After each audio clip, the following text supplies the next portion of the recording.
ఆ మెమోరాండం ఏంటిదంటే నా భార్యకు సీటీఏనో తనకు సీటీఏనో నాకు సీటీఏనో కాదు, బీసీల కోసం కులాలను జరపాలి, ఈ కులాలని చట్టసభలో నిలిపాలి అన్న రిప్రజెంటేషన్ తీసుకొని పోతారు ఆర్ కృష్ణయ్య గారు. ఆ రిప్రజెంటేషన్ చూసి ముఖ్యమంత్రి తగ్గాయించిపోతారు, ప్రధానమంత్రి తగ్గాయించిపోతారు. ఏం రాయి ఉన్నదని ఏంటి అసలు, ఈ మనిషికి ఏం పని లేదా, ఈ లెటర్లు ఏంటిది, ఈ లెటర్ ప్యాడ్లు ఏంటిది, లెటర్ ప్యాడ్లు కరిగిపోయినాయి, లెటర్లు అరిగిపోయినాయి, ఆయన చెప్పులు అరిగిపోయినాయి, ఆయన షర్టు నలిగిపోయింది, ఆయన ప్యాంటు నలిగిపోయింది, ఆయన మాత్రము అన్ని నలిగిపోయినా మొన్న కర్నూలు అయినా కూడా ఇంకా 20 ఏళ్ల యువకుల్లాగా ఈ కులాల కోసం గర్జిస్తుందని నేను గర్వంగా చెప్తున్నా. ఆర్ కృష్ణతో ఉండడం అంటే అంత చిన్న విషయం కాదు. ఆయన కొడుకు నేను చెప్తున్నా, ఆయన కుటుంబంతో లంచ్ కూడా చేయడాయన, తినేటప్పుడు కూడా కేవలం మీ కులాల గురించి ఆలోచిస్తాడు. ఎందుకంటే ఇదే ఉస్మానియా నుండి ఆయన వచ్చింది కాబట్టి, ఉస్మానియా యూనివర్సిటీ పూర్వ విద్యార్థి, ఇక్కడ నిండిన విప్లవ భావంతో ఆయన విప్లవ నాయకుడిగా తయారయ్యాడు ఆర్ కృష్ణ గారు.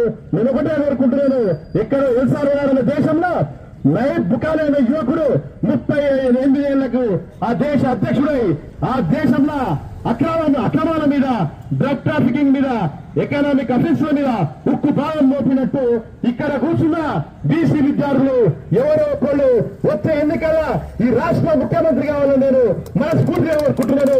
మీరు పిహెచ్డీ చదివిండ్రు, మీరు అర్హత లేదా? ఎక్కడో దక్షిణ అమెరికా దేశంలో ఎల్ సల్వడార్ అనే చిన్న దేశంలో ఒక యువకుడు ఒక పొలిటికల్ పార్టీ పెట్టి విప్లవం తీసుకొచ్చిండు. ఇక్కడ కూడా విద్యార్థులు పొలిటికల్ పార్టీ దిశగా నడిపి ఇక్కడ కొత్త రాజకీయం తీసుకురావాలి, సామాజిక న్యాయం తీసుకోవాలి, సంస్కారం తీసుకురావాలి, సమాన హక్కులు తీసుకురావాలి కులాలకు నేను కోరుకుంటున్నాను. ఇక్కడ సోదరులు చాలా మంది చాలా విషయాలు మాట్లాడారు. బీసీ కులాల కేటగరైజేషన్ గురించి ఆర్ కృష్ణయ్య గారు బీసీ కులాల కేటగరైజేషన్ గురించి ఎన్నో ఏళ్లు పోరాడి రాష్ట్రంలో అమలు చేపించారు. ప్రధానమంత్రి నరేంద్ర మోడీ కలిసినప్పుడు కూడా ఆయన నరేంద్ర మోడీ గారు ఒప్పుకొని justice Rohini commission for the sub categorisation of the OBC caste అని ఒక కమిషన్ వేయడం జరిగింది. కాబట్టి ఆర్ కృష్ణయ్య గారు దాని మీద పోరాటం చేస్తున్నారు. మీరంతా గూగుల్లో ఒకసారి కొట్టొచ్చు. ఆర్ కృష్ణయ్య గారు హైకోర్టులో ఏం చేసుకుని పోరాడుతున్నారు, సుప్రీంకోర్టులో ఏం చేసుకుని పోరాడుతున్నారు. మీరు కొడితే ఇన్ని కేసులు వెళ్తాయి. అనువున 50% దాటిన కులాన్ని తొక్కడానికి అన్ని వ్యవస్థలు పనిచేస్తున్నాయి. మీడియా వ్యవస్థ కావచ్చు, ప్రతి వ్యవస్థ కూడా నా నోట్ తోడుకొని చెప్పొద్దు, ఎందుకంటే రాజ్యాంగ వ్యవస్థలు కాబట్టి. ఆర్ కృష్ణని నేను ఆయన ఏమంటారు, ఆయన ఉద్యమానికి ఒక మచ్చ రాకుండా ఏ పేరు మీద చెప్పాను, ఏ కాంట్రవర్సీ కూడా చేయను. ఈ ఉద్యమ కుట్రల బాగా ఈ కులాలు బౌద్ధ కులాలు కాదు, ఈ కులాలు రాజ్యం తెచ్చే కులాలు, రాజ్యాన్ని నిర్మించిన కులాలు. ఇదే కాకతీయ గడ్డ మీద శూద్రులు పాలించారు. వాళ్ళ కాకతీయ రాజు, మొదటి కాకతీయ రాజు ప్రోల ఎవరనుకున్నారు? శూద్రుడు. మొత్తం శూద్ర రాజ్యం కాకతీయ రాజ్యం కాబట్టి ప్రభుత్వాలు గడలాడుతున్నాయి. తెలంగాణ కులగణన అంటే, తెలంగాణ లెక్కలంటే ప్రభుత్వాలు ఈరోజు నిద్రలేని రాత్రులు గడుపుతున్నాయి. ఒక ప్రభుత్వం 51% అంటది, ఇంకో ప్రభుత్వం 47% అంటది. అంటే బీసీలు 50% దాటిర్రు అనేది మాత్రం పక్కా లెక్కల్లో 50%. మీరు ఇక్కడున్న విద్యార్థుల చేతిలో ఉంది.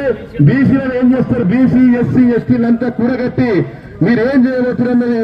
ఇక్కడ ఉన్న విద్యార్థులు మండల స్థాయిలో జేఏసీలు ఏర్పాటు చేయాలి, గ్రామ స్థాయిలో జేఏసీలు ఏర్పాటు చేయాలి, జిల్లా స్థాయిలో జేఏసీలు ఏర్పాటు చేసి సామాజిక న్యాయాన్ని మన చేతిలో గుంజుకోవాలని నేను కోరుకుంటున్నాను. అనేక కేసులు, అంతేకాకుండా ఒక 6 నెలల క్రితం పద్మశాలిపేట జగ్గని సంజయ్ రెడ్డి ఆయన కులగణన కోసం అమరణ దీక్ష చేయడం జరిగింది.